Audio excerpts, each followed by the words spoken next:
Keken latest information in be Dr. Machar jarama yoske anadial use nuarija ka use jang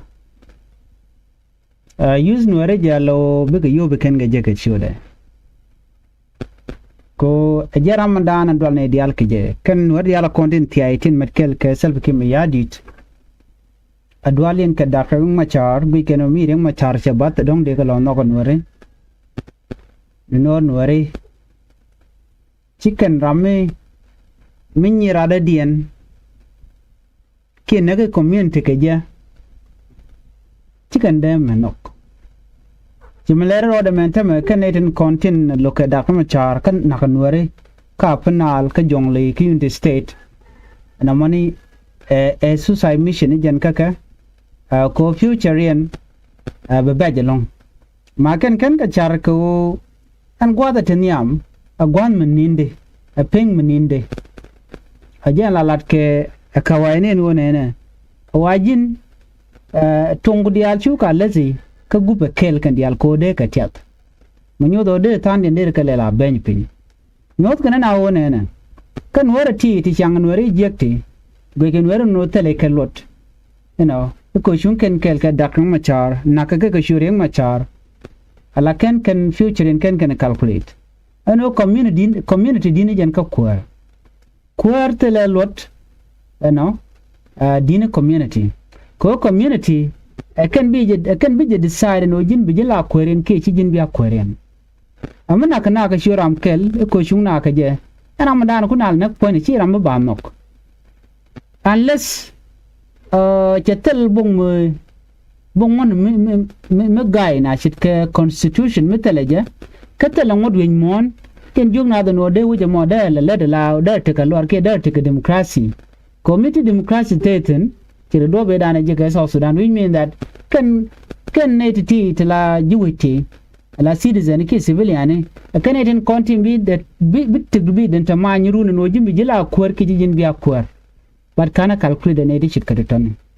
so kuje mon guru jeno de yen chari ne den kon ti lo ke reng machar ku le use la rami mono biya yo biya ko le cham ko jogda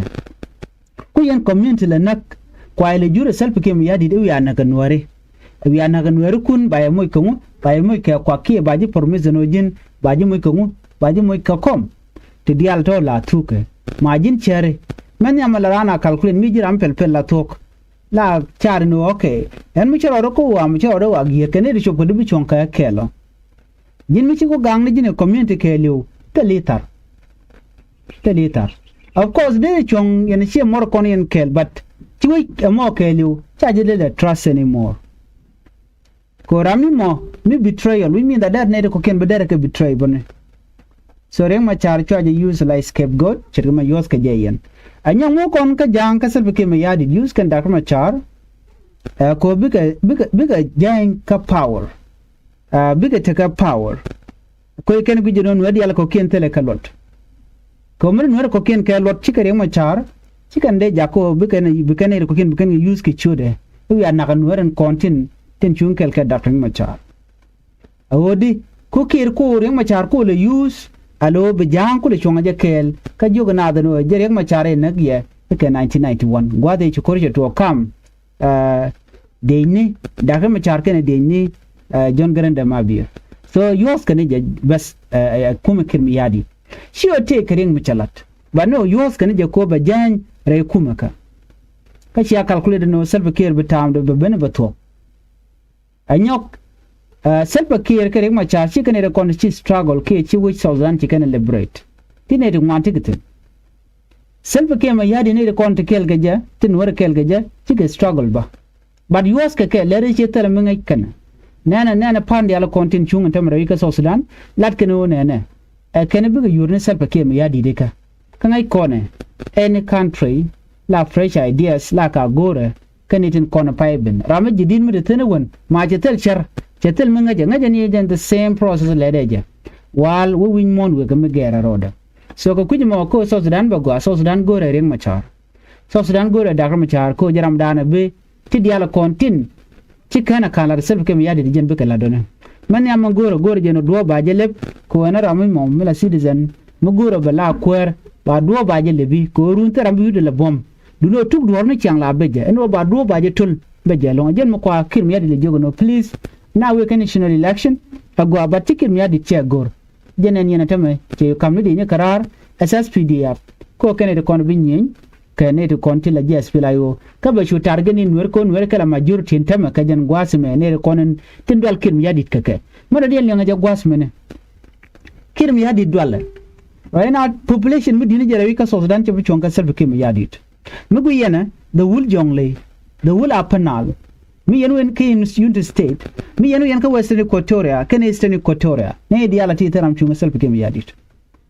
doctorate macha that's the fear nan te ka self kir mi yadi ajen mi gori je tameno ne na dere ngulen dene dia lere ka jahu ka rufuji kem korun chikan de la kwany changa dan je chenge ben jen mo ko na displace ka je ko we ko je yaran self kir mi yadi jen dan le road right now tele mu da dien me de kuje mi bana wojek garo self kir mi yadi adwale ke doctorate macha mo kon ko lu ko men te right now chi kon diala ngaje no jen politically motivated ngai kon diala why look che tong no wal komulo kon jogwa de dane to korten kanasar korcha to kanasar ko to ga ko sini equatoria eastern equatoria rai wucin binimi ko jen gwadan tike juba then self kema yadit kana ne katin kon lan were chare ya leka chare organize ko de kana spila yo de kana destroy before can election can to that is the plan take care and plan mo che be succeed ke jen 2025 ko wo ci gareng ma charge kan yen la to of course gor kan duom no won me de kan to ko ba telewe gor ka gwa me bom mo ba ko la ne de tie kan de ko ne dakko tin dakke mal kin me shi a chunen me ci kurje to ga nasir to ga 2024 gwa de la de ni SSPDF kana gwatin kan Norway army so no mola to ga me ne charge be user no bala one of the things no ba user can ko ba dakar ma char ba de kep ko kwide so what happened that day me ci kur me ci tok ci kon diala nen cha wi yara du cha je dak and then ci kur ci wo ne am cha ma ju dak cha je nak gwa de dan ci ko tok tin and then cha dakar ma char cha jo kep no kaneka ajen lugo ko la tere te jen ka jen tam right kon en ko na se dan jen jidda re wi ka so Sudan kelo je dak re wi ka so Sudan kelo ko ngai ke jen wodi ne to kon bum ne ken kan wer so ne ko ba dop ko ba ring ma char ba ko dop kan were ko ba ko la wi nga wi dak ring ma char so ne me plan mi char le ka kin mi yadit ken je kwara ajen le roden tam chai unen tama ti dor che nyoko we cha kach che we ne ka jongle right now and the latest focus right corner take a jongle tam right now ka do dan de self kem yadi dare jongle dare je control ka je but kan che blongo control ko chi je aspila yo chi kan ngo ka chi ngwan wer bo chi kan ngo ko ngwan wer ka ne ko no kwara na ka yen yale ne de la bo ka chi je aspila yo la ya bo ka na hale da win bo ka ke amani dulwa self kem yadit ci kon dial ti chana kanen so mugui kona tama anga bichon ka self kem yadito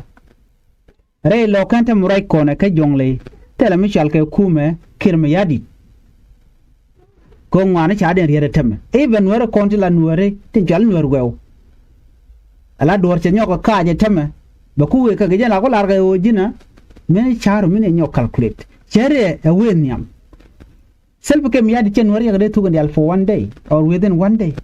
tega dem tukandial marana human being chala rana yankot chang bare je dere dur ko malat keme kot kana nga kot kana nuere kontin let kayo ten na kana yo kana kwara kan kwal use self kem yadi do a chol karodi ne ke kume wal na kana ne ku ne de kontin la nuere e poimu dire longa ne mene ne me da la agenda na gode nyaa konkel dakam ma char be berar ko jen be mal bi no mo ken che berar ngai kon ma dana buto ke jeno le road right now so kije moni bu konti ngai no reng ma char yot ke je jang ka yot ke je ne ten kon tin la nuare ko be ne de ti be ke mit ka be ne ti be ke stay in power jen ta dan la latke anyok sel be ke ya di use ne takti de shalo de Guantiar ko use the Nuer ko me dan chegana right now ko Nuer tin kana kor self game yadit ko gu geno ba kana self game yadit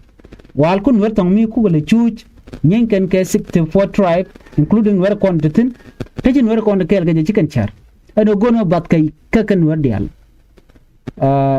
dagma charge la solution no man yo je kan na the report